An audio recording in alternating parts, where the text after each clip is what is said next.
Shalom saudaraku, kita mengucap syukur dalam anugerah Tuhan di hari yang baru. Kita masih diperkenankan untuk merenungkan bagian firman Tuhan dari surat Ibrani pasal yang ke-11 ayat yang ke-29 hingga ayat yang ke-34 yang menyatakan, karena iman maka mereka telah melintasi laut merah sama seperti melintasi tanah kering, sedangkan orang-orang Mesir tenggelam ketika mereka mencobanya juga.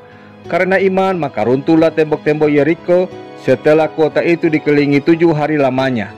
Karena iman maka Rahab perempuan sundal itu tidak turut binasa bersama-sama dengan orang-orang durhaka, karena ia telah menyambut pengintai-pengintai itu dengan baik. Dan apakah lagi yang harus aku sebut?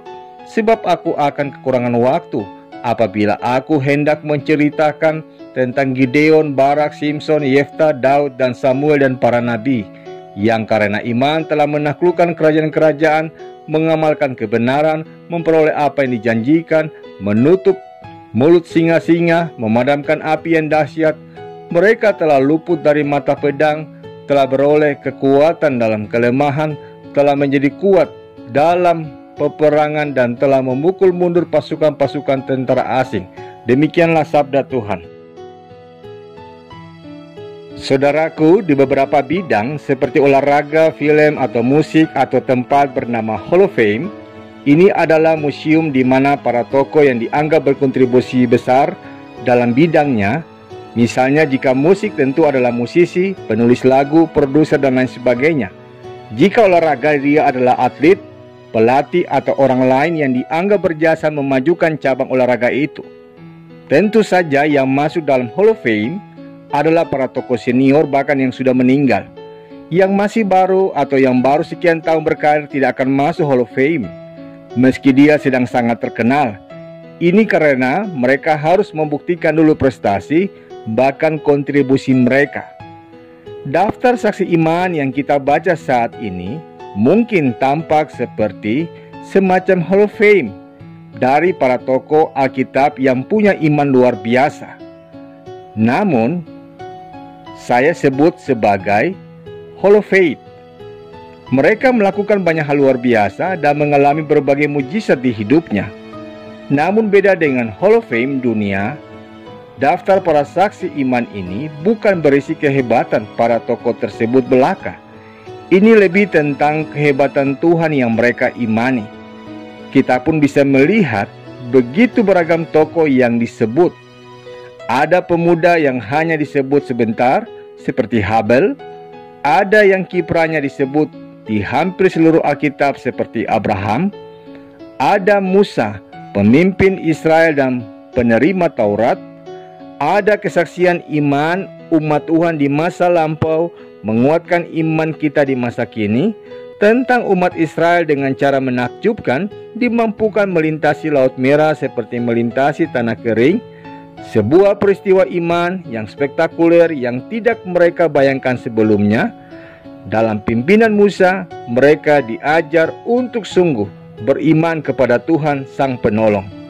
Ada juga contoh tokoh teladan iman yang mengalami dahsyatnya kuasa Tuhan. Kota Yeriko yang dikelilingi benteng yang kuat dengan penjagaan yang super ketat, namun roboh setelah dengan iman dikelilingi 7 kali oleh umat Israel, tak dapat diterima oleh akal. Namun jika Tuhan berkenan, semuanya dapat terjadi. Demikian juga dengan Rahab si PSK dari bangsa asing yang tidak ikut binasa bersama bangsanya. Oleh karena sikap imannya yang menunjukkan kebaikan, memberikan tumpangan bagi para pengintai Israel. Rahab sangat yakin Kanaan telah diberikan Allah kepada Israel.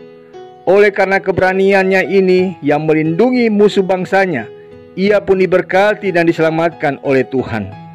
Ada pula kisah Gideon, Barak, Simson, Yefta, Daud, Samuel, dan para nabi dengan teladan iman mereka yang tidak goyah di tengah tantangan yang sulit, sehingga mereka mengalami kuasa Tuhan yang dahsyat. Ada juga kisah Yusuf yang mengalami diangkat Tuhan dari budak menjadi pangeran Mesir. Bahkan ada pula para pengikut Kristus yang belum menerima apa-apa dan justru disiksa bahkan mati karena mempertahankan iman mereka kepada Tuhan. Saudaraku, Kesamaan sikap kisah para pahlawan iman ketika mereka memiliki keberanian yang luar biasa ini dan melakukan hal yang dahsyat, saudaraku, sesungguhnya bukan karena kekuatan mereka sendiri, namun karena mereka mengalami perjumpaan dengan Allah yang diimani mereka.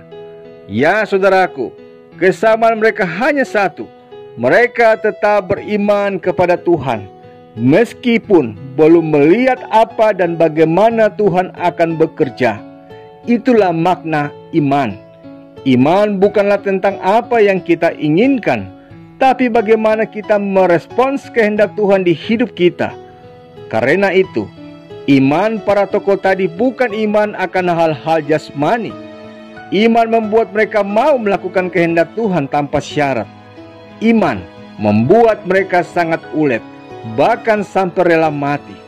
Iman seperti itu pun bisa kita miliki, bukan karena nekat, saudaraku, tapi karena kita berpegang pada janji dan kebenaran firman Tuhan.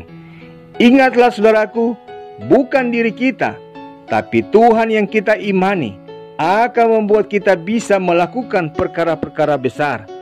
Karena pada akhirnya, suka ataupun tidak kita pahami atau belum, rencana Tuhan yang akan terwujud, Tuhan tahu yang terbaik bagi kehidupan anak-anaknya. Amin. Saudaraku, mari kita sehati dalam doa. Bapa yang mulia, terima kasih untuk sabda-Mu yang mengingatkan kami dikala menapaki kehidupan kami di hari yang baru pemberian-Mu, dengan senantiasa mengandalkan kuat kuasa Tuhan sebagai dasar dari gumul dan juang hidup kami.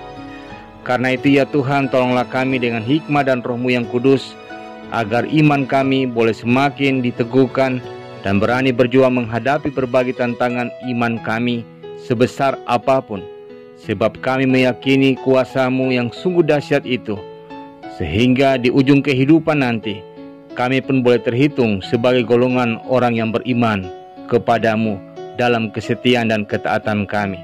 Demi Kristus Yesus kami berdoa dan memohon kepada Bapa di sorga. Amin.